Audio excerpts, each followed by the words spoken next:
Fred যে প্রচন্ড গরম পড়েছে, তারপরে হয়েছে কি জামাই ষষ্ঠী। তো জামাই ষষ্ঠী একটু জামাই আদর না করলে হয়। তো আমি আজকে বাড়িতে যেতে পারিনি, ওর জন্য আমাদের শ্বশুর বাড়িতেই তোমাদের দাদা ভাইকে একটু আদর করব। তা কেন আমাদের আজকে সারাদিন রান্না করতে নেই, সারাদিন শীতল পান্তা খেয়েছি, আর রাতের বেলা গরম গরম চিকেন রান্না হবে আর গরম গরম ভাত।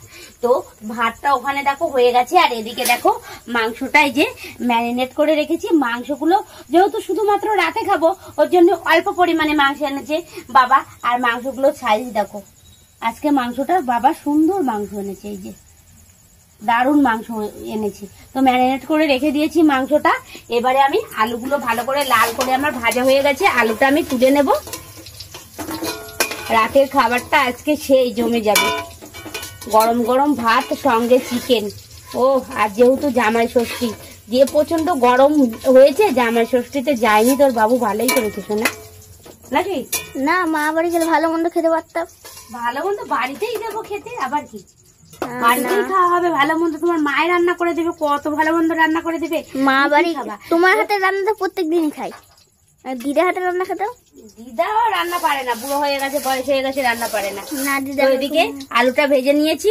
তো ওই আলু ভাজা তেলের মধ্যেই আমি এই যে মশলা করা আছে, এখানে আদা বাটা, জিরে বাটা, রসুন বাটা, কাঁচা লঙ্কা আর অল্প দুটো শুকনো লঙ্কা একসঙ্গে ভালো করে মিক্স করে নিয়েছি আমি।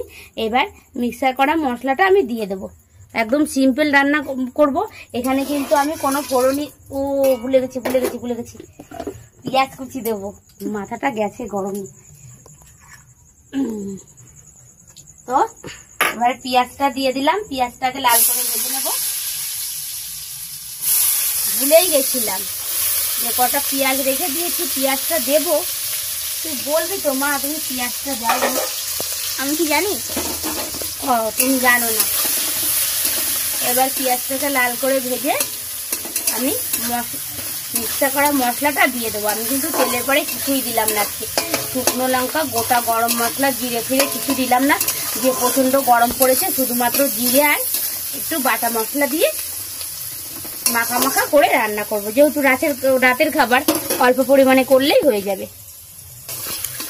তো আমার পেঁয়াজটা ভাজা হয়ে গেছে, এবারে আমি মশলাটা দিয়ে দেব। এই যে মশলাটা দিয়ে এবার ভালো করে আমি কষিয়ে নেব।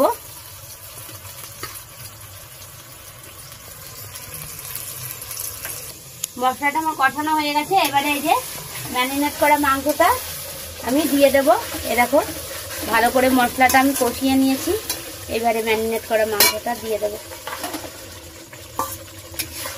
আমার মাংসটা আস্তে আস্তে কষিয়ে নেব আমি, দেখতে থাকো ঢেকে ঢেকে। তো দেখো চিকেনটা কিন্তু আমার এই যে কষানো হয়ে গেছে, প্রায় গায়ের থেকে এই যে জল ঝরে গেছে, মানে সুন্দরভাবে কষানো হয়ে গেছে। তো এই যে ভেজে রাখা আলুটা এবার আমি দিয়ে দেব। তো এই যে ভেজে রাখা আলুটা দিয়ে দিলাম। এবারে আলুটা দিয়ে আমি আরও কিন্তু কিছুক্ষণ এইভাবে ভালো করে কষিয়ে নেব। যত কষাবে ততই কিন্তু, কথাইতে আছে যে কোনো রেসিপি যত কষাবে তত খেতে সেই টেস্ট। আর মনে করো মাংস, ও যা হবে না। আর আজকে সব মাংসগুলো হাড়ের নিয়ে এসছে আমাদের সোনা, এবার হাড়ের মাংসগুলো এই যে খেতে সেই টেস্ট।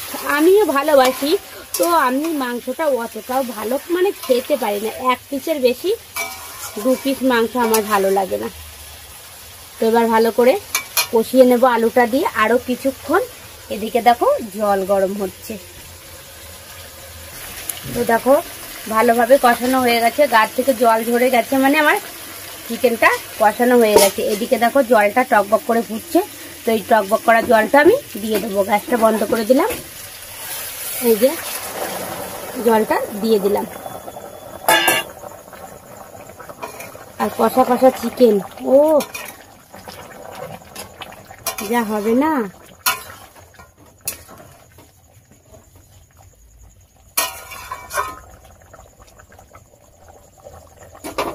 এই যে দেখতে কত সুন্দর হয়েছে। তো আর একটু ভালোভাবে ফুটে উঠলে আমার চিকেনটা পুরো রেডি। মিট মশলা আর গরম মশলা নামানোর আগে দিয়ে দেবো। তোমাদের দিদিভাই কিন্তু মিট মশলা আর গরম মশলা নামানোর আগে দেয়। তো তোমরা কখন দাও অবশ্যই দিদিভাইকে কমেন্ট করে জানাবে, অবশ্যই কমেন্ট করে জানাবে। আর যদি তোমাদের আমার এই ভিডিওটা যদি তোমাদের আমার ভালো লাগে তাহলে অবশ্যই একটা কমেন্ট করবে আর একটা লাইক করে দাও, একটা লাইক করে দিও যদি ভালো লাগে ভিডিওটা। তো টাটা বন্ধুরা।